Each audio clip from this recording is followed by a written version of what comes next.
pintu berkah, menenangkan hati dan memenuhi hidup dengan rahmat. Senyum pun tercatat sebagai sedekah, dan janji Allah itu pasti takkan sirna selamanya.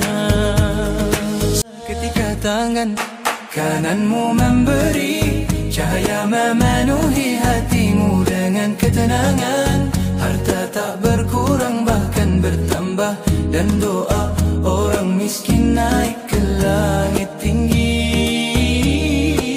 Jangan menunggu kaya untuk memberi, karena Allah melipat gandakan bagi yang ikhlas berniat.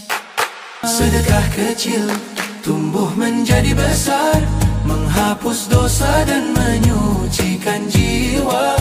Doa orang yang engkau bantu naik ke langit, mendatangkan rahmat Allah di pagi dan petang hari. Idza daqatid dunya bika yawman, faftah qalbaka wa a'ti min hubbika, فالصدقة تنير طريق القلب وتقربنا إلى جنات ربنا. Saat dunia terasa sempit di dadamu, bukalah hatimu dan berilah dengan cinta. Sedekah menerangi jalan hati dan mendekatkan kita ke surga Tuhan kita.